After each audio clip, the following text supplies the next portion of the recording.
మిత్రులందరికీ నమస్కారం ఫ్రెండ్స్. ఈ వీడియోలో మనం తెలుగు సబ్జెక్టుకి సంబంధించి paper 1 SGT, paper 2 school assistant ఇద్దరికి కూడా తెలుగు సబ్జెక్ట్ అనేది కామన్గా ఉంటుంది కదా. తెలుగుకి సంబంధించిన క్విక్ రివిజన్ కింద ఇంపార్టెంట్ బిట్స్ అనేవి చూద్దాం. అమల కథల పుస్తకం చదివింది, గీత గీసిన పదం డాష్. పేర్లను గురించి తెలిపే వాటిని నామవాచకాలు అంటారు. ఇక్కడ మనకి క్రియ చదివింది క్రియాపదం కాబట్టి క్రియ సరైన సమాధానం. ఇక విశేషణం అంటే నల్లని, తెల్లని, అందమైన గుణాన్ని గురించి తెలియచేసే వాటిని విశేషణాలు అంటాం.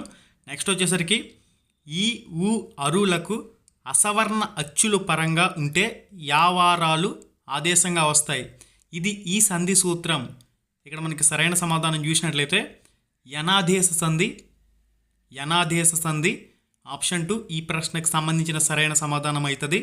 మనకి ఖచ్చితంగా సంధి సూత్రాలకు సంబంధించి కూడా ఒక ప్రశ్న వచ్చే అవకాశం ఉంటుంది. నెక్స్ట్ ఈ క్రింది పదాలలో జాతీయం కానిది తలపండిన, వీణల విందు, మనసుంటే మార్గం ఉంటుంది, కాలికి బుద్ధి చెప్పు. జాతీయం కానిది మనసుంటే మార్గం ఉంటుంది. ఆప్షన్ 3 ఈ ప్రశ్నకు సంబంధించిన సరైన సమాధానం అవుతుంది. గైస్ లైక్ చేయాలి గైస్. ఇంకెవరైతే వీడియోని లైక్ చేయలేదో లైక్ చేసేయండి. ద్విత్వాక్షర స్వభావం, ద్విత్వాక్షర స్వభావం అని చెప్పేసి అడుగుతున్నారు చూడండి. ఒక హల్లుకు అదే హల్లు ఒత్తుగా వచ్చి చేరడం మనకి ద్విత్వాక్షరం. ఓకే, ఉదాహరణకి ఇక్కడ చూడండి, వచ్చి చాకి చావొత్తు వచ్చిగా చేరింది కాబట్టి దీన్ని మనం వచ్చి అనే దాన్ని ద్విత్వాక్షర పదం కింద చెప్పచ్చు. అలా కాకుండా ఒక హల్లుకి వేరొక హల్లు ఒత్తుగా చేరినట్లయితే దాన్ని సంయుక్తాక్షరం అంటారు. ఇక్కడ చూడండి, ద్వి అనే పదంలో దాకి వావొత్తు ఒత్తుగా చేరింది కాబట్టి దాన్ని సంయుక్తాక్షర పదానికి సంబంధించి ఉదాహరణ కింద చెప్పచ్చు. నెక్స్ట్ బుర్ర కథా ప్రక్రియలో ఉన్న 7వ తరగతి పాఠ్యాంశం సీత ఇష్టాలు. మనకి తదుపరి ప్రశ్న, చల్ చల్ గుర్రం చలాకి గుర్రం కొయ్యతో చేసిన గజ్జల గుర్రం. ఈ గేయాన్ని రచించింది ఎవరని చెప్పేసి అడుగుతున్నారు. ఇక్కడ మనకి సరైన సమాధానం చూసినట్లయితే ఆప్షన్ 3 రైట్ ఆన్సర్. వెలగా వెంకటప్పయ్య. వెలగా వెంకటప్పయ్య రైట్ ఆన్సర్. నెక్స్ట్ మనకి ఇక్కడ చూడండి, బాట అనే పదంతో ముగిసి మళ్ళీ బాట అనే పదంతో మొదలై తోట అనే పదంతో ముగిసి మళ్ళీ తోట అనే పదంతో స్టార్ట్ అవుతున్న ఈ రైమింగ్ వర్డ్ ఈ అలంకారాన్ని సూచిస్తుందని చెప్పేసి అడుగుతున్నారు. ఇది మనకి ముక్తపద గ్రస్తాలంకారం. ముక్తపద గ్రస్తాలంకారం ఆప్షన్ 3 రైట్ ఆన్సర్ అవుతుంది. ముక్తపద గ్రస్తాలంకారాలు అంత్యానుప్రాస అలంకారాలు కూడా అవుతాయి. ఓకే, ఇక్కడ మనకి సరైన సమాధానం ముక్తపద గ్రస్తాలంకారం. ఇది మనకి కొన్ని సందర్భాల్లో అంత్యానుప్రాస అలంకారం కూడా అవుతుంది. మనకి తదుపరి ప్రశ్న చూడండి, 2 సామాన్య వాక్యాలు కలిపి ఒకే వాక్యంగా ఏర్పడటాన్ని ఇలా అంటారు. 2 సామాన్య వాక్యాలు కలిపి ఒకే వాక్యంగా ఏర్పడటాన్ని సంయుక్త వాక్యం అంటారు. ఆప్షన్ 4 సంయుక్త వాక్యం సరైన సమాధానం అవుతుంది. మనకి తదుపరి ప్రశ్న, నేను శ్రీకాకుళం వెళ్ళి సాలిహుండం చూశాను, ఇది డాష్. ఆల్రెడీ జరిగిపోయింది కాబట్టి ఇది మనకి భూతకాల వాక్యం అవుతుంది. మనకి వర్ధమాన కాల వాక్యం అవ్వాలంటే నేను శ్రీకాకుళం వెళ్ళి సాలిహుండం చూస్తున్నాను అంటే వర్ధమాన కాలం. నేను శ్రీకాకుళం వెళ్ళి సాలిహుండం చూస్తాను భవిష్యత్తు వాక్యం అవుతుంది, భవిష్యత్తు కాలం. తదాత్మక వాక్యం అంటే సూర్యుడు తూర్పున ఉదయించును, వర్షాలు వర్షించును, ఇటువంటి వాటిని తదాత్మక వాక్యాలని. మనకి ఈ టాపిక్ నుంచి కూడా ప్రశ్న అనేది వస్తుంది, టెట్లో రిపీట్ అవుతుంది చూసుకోండి. పురుషాలను బోధించే పదాలు వ్యాకరణంలో డాష్. ఇక్కడ మనకి సరైన సమాధానం చూసినట్లయితే మహాత్తులు. మహాత్తులు ఆప్షన్ 3 ఈ ప్రశ్నకు సంబంధించిన సరైన సమాధానం అవుతుంది. స్త్రీలను బోధించే పదాలను వ్యాకరణ భాషలో ఏమందురు? మరి కామెంట్ రూపంలో కామెంట్ చేసి తెలియచేయండి ప్రతి ఒక్కరు కూడా. మనకి తదుపరి ప్రశ్న, సత్యం కానిది అసత్యం, ఇది డాష్. సత్యం కానిది అసత్యం, ఇది డాష్. ఇక్కడ మనకి సరైన సమాధానం వచ్చేసరికి జ్ఞాన్ తత్పురుష. Option 4 right answer. జ్ఞాన్ తత్పురుష ఆప్షన్ 4 ఈ ప్రశ్నకు సంబంధించిన సరైన సమాధానం. మనకి తదుపరి ప్రశ్న, కంఠం నుంచి పుట్టే అక్షరాలు. కంఠం నుంచి పుట్టే అక్షరాలను ఇలా పిలుస్తారు, కంఠ్యాలు. కంఠం నుంచి పుట్టే అక్షరాలను కంఠ్యాలు అని చెప్పేసి పిలవడం జరుగుతుంది. ఆప్షన్ 4 ఈ ప్రశ్నకు సంబంధించిన సరైన సమాధానం. మనకి తదుపరి ప్రశ్న, ఊరు వల్లెలు దీనికి విగ్రహవాక్యం. ఊరు వల్లెలు దీనికి విగ్రహవాక్యం ఏందని చెప్పేసి అడుగుతారు. సరైన సమాధానం చూసినట్లయితే ఊరు మరియు పల్లె ఊరు మరియు పల్లె. ఆప్షన్ 2 ఈ ప్రశ్నకు సంబంధించిన సరైన సమాధానం. పారాసర్యుడు పర్యాయ పదాలు డాష్. పారాసర్యుడు అనే పదానికి పర్యాయ పదాలు ఏందని చెప్పేసి అడుగుతారు. ఇక్కడ మనకి సరైన సమాధానం చూసినట్లయితే వ్యాసుడు కమ బాదరాయణుడు. వ్యాసుడు కమ బాదరాయణుడు. ఆప్షన్ 3 ఈ ప్రశ్నకు సంబంధించిన సరైన సమాధానం అవుతుంది. పారాసర్యుడు. మనకి తదుపరి ప్రశ్న, నేను పాఠం చదువుతాను. నేను పాఠం చదువుతాను. తదాత్మ బోధకం, వర్తమానకాల బోధకం, భూతకాల బోధకం, భవిష్యత్తు కాల బోధకం. మరి మీ ఆన్సర్ కామెంట్ రూపంలో పోస్ట్ చేయాలి. Question number 49. మరి మీ ఆన్సర్ కామెంట్ రూపంలో కామెంట్ చేసి తెలియచేయండి. నేను పాఠం చదువుతాను. ఓకే. మనకి తదుపరి ప్రశ్న, పరిణతి అంటే డాష్. పరిణతి అంటే డాష్ అని చెప్పేసి అడుగుతారు. ఇక్కడ ఆప్షన్ల ప్రకారం సరైన సమాధానం చూసినట్లయితే గుణాత్మకమైన మార్పు. తదుపరి భాగ్యము పదానికి వికృతి. భాగ్యము అనే పదానికి వికృతి పదం భాగ్యము. Option 4 right answer.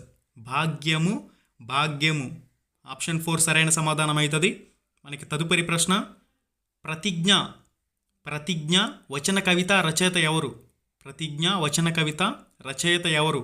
ఇక్కడ సరైన సమాధానం శ్రీశ్రీ శ్రీరంగం శ్రీనివాసరావు. ఆప్షన్ 2 సరైన సమాధానం. Sri Sri correct answer. తదుపరి ప్రశ్న, బిట్టుది గ్రక్కున దీనికి గణాలు గుర్తించండి. ఇక్కడ మనకి సరైన సమాధానం గురువు, గురువు, లఘువు, గురువు, లఘువు, లఘువు. ఆప్షన్ 1 ఈ ప్రశ్నకు సంబంధించిన సరైన సమాధానం అవుతుంది. ఓకే. మనకి తదుపరి ప్రశ్న, జ్యోతిరావు పూలే మమ్మల్ని అఖండ పాడమని సైగ చేశాడు. గీత గీసిన పదాన్ని ఇలా విడదీయచ్చు. పాడుమని. పాడుమని అనే పదానికి సంబంధించి పాడుము ప్లస్ అని. పాడుము ప్లస్ అని. ఆప్షన్ 3 ఈ ప్రశ్నకు సంబంధించిన సరైన సమాధానం. మనకి తదుపరి ప్రశ్న, గద్యాంశాన్ని ఒక కథలాగా విద్యార్థులకు తెలియచేసి వారి చేత ఆ కథను తిరిగి చెప్పించే పద్ధతి. ఇక్కడ మనకి సరైన సమాధానం కథాన పద్ధతి. కథాన పద్ధతి సరైన సమాధానం అవుతుంది. మనకి తదుపరి ప్రశ్న, కిండర్ గార్డెన్ పద్ధతిలో భాష నేర్పటానికి అనుసరించే పద్ధతి. పాఠ్యపుస్తక పద్ధతి, కృత్యాధార పద్ధతి, సహకార అభ్యసన పద్ధతి, మౌఖిక పద్ధతి. మరి మీ ఆన్సర్ కామెంట్ రూపంలో పోస్ట్ చేయాలి. ఓకే. కిండర్ గార్డెన్ పద్ధతిలో భాష నేర్పడానికి అనుసరించే పద్ధతి ఏంది? కామెంట్ రూపంలో కామెంట్ చేసి తెలియచేయండి. మనకి తదుపరి ప్రశ్న, ఉపాధ్యాయుడికి బోధనలో సహాయపడేది. ఉపాధ్యాయుడికి బోధనలో బోధనోపకరణాలు, టీచింగ్ లెర్నింగ్ మెటీరియల్ సహాయపడుతుంది. నెక్స్ట్ వన్, ఒక సంవత్సరం కాలానికి మొత్తం పాఠ్యాంశాలను బోధించడానికి తయారు చేసే ప్రణాళిక ఏది? కరెక్ట్ ఆన్సర్ వార్షిక ప్రణాళిక. వార్షిక ప్రణాళిక రైట్ ఆన్సర్. భాషా నైపుణ్యాల్లో ఎక్కువ కష్టంతో కూడుకున్నది లేఖనం. ఆప్షన్ 2 లేఖనం సరైన సమాధానం అవుతుంది. మనకి తదుపరి ప్రశ్న, తెలుగు భాష మాండలికాలు ఎన్ని? తెలుగు భాష మాండలికాలు 4. ఆప్షన్ 3 ఈ ప్రశ్నకు సంబంధించిన సరైన సమాధానం. మనకి తదుపరి ప్రశ్న, మనకి ఒక గద్యం ఇచ్చి 2 ప్రశ్నలు అడగడం, ఒక పద్యం ఇచ్చి 2 ప్రశ్నలు అడగడం చేస్తాడు కదా. సమయస్ఫూర్తిని ప్రదర్శిస్తే ఈజీగా ఈ ప్రశ్నలకి మీరు ఆన్సర్ చేసే అవకాశం అయితే ఉంటుంది. సజ్జనుల సద్గుణము ఇలా ఉంటుంది. ఇక్కడ మనకి క్లారిటీగా చూడండి. మిరపగింజ జూడు మీద నల్లగనుండు, కొరికి చూడలోన జురుకు మనకు, సజ్జనగుల వారి సారమిట్లుండురా విశ్వధాభిరామ వినురవేమ. సజ్జనుల సద్గుణం ఇలా ఉంటుంది. మిరియం గింజలోని కారంలో ఉంటుంది. ఆప్షన్ 2 సరైన సమాధానం. మనకి తదుపరి ప్రశ్న సేమ్ పద్యం ఉంటుంది. ఈ పద్యానికి సంబంధించి సజ్జనులు పదం విడదీసి రూపం రాయండి అని చెప్పేసి అడుగుతున్నాడు. సత్ ప్లస్ జనులు. సత్ ప్లస్ జనులు. ఆప్షన్ 2 ఈ ప్రశ్నకు సంబంధించిన సరైన సమాధానం. మనకి తదుపరి ప్రశ్న, ఈ క్రింది గద్యం చదివి ప్రశ్నకి సమాధానం ఆన్సర్ చేయండి అని చెప్పేసి ఇవ్వడం జరుగుతుంది. ఇక్కడ మనకి చూడండి, తెలుగు భాషకు ఆదరణ లభించిన కాలం. తెలుగు భాషకు ఆదరణ లభించిన కాలం. తెలుగు పద్యాలు కనబడితే సుమారుగా క్రీస్తు శకం 7వ శతాబ్దం ప్రారంభంలో. 7వ శతాబ్దం. ఇక్కడ ఆప్షన్ 2 సరైన సమాధానం. మనకి నెక్స్ట్ సేమ్ గద్యం ఉంటుంది, దానికి సంబంధించిన ప్రశ్న. మొట్టమొదట శాసనం వేయించింది ఎవరని చెప్పేసి అడుగుతున్నాడు. ఇక్కడ మనకి చూడండి, మనకు లభించిన తెలుగు శాసనాల్లో రేనాటి చోళరాజు అయిన ఎరికల్ మత్తురాజ్ వేయించిన శాసనం మొట్టమొదటిది. అంటే ఇక్కడ సరైన సమాధానం ఏందయ్యా అంటే చోళరాజు. ఇక్కడ మొట్టమొదటి శాసనం వేయించింది చోళలు. Option 3 right answer. రేనాటి చోళులు కరెక్ట్ ఆన్సర్ అవుతుంది. ఓకే గైస్, చూసారు కదా ఈ వీడియోలో క్విక్ రివిజన్ కింద ఒక 30 బిట్స్కి దానికి సంబంధించిన ఆన్సర్లు. మరిన్ని ఇటువంటి వీడియోస్ అనేవి మన ఛానల్లో చాలా ఉన్నాయి. ఒకసారి ఛానల్ ఓపెన్ చేసి ప్లేలిస్ట్ అనే ఫోల్డర్ ఉంటుంది, దాంట్లో కంప్లీట్గా వీడియోస్ అన్ని కూడా చూసుకోండి. Thank you. హాయ్ ఫ్రెండ్స్, ఎలా ఉన్నారు? మీరు కానీ ఫస్ట్ టైం మన ఛానల్కి వచ్చినట్లయితే ఇక్కడ కనిపిస్తుంది కదా ఎర్రటి రెడ్ కలర్ సబ్స్క్రైబ్ బటన్ మీద క్లిక్ చేసి పక్కనే ఉండే గంట సింబల్ని ఆల్ అని చెప్పేసి క్లిక్ చేసుకుని ఉంచుకోండి. మన ఛానల్లో పోస్ట్ చేసే ఎటువంటి అప్డేట్ అయినా మీరు మిస్ కాకుండా చూసే అవకాశం అయితే ఉంటుంది. Thank you.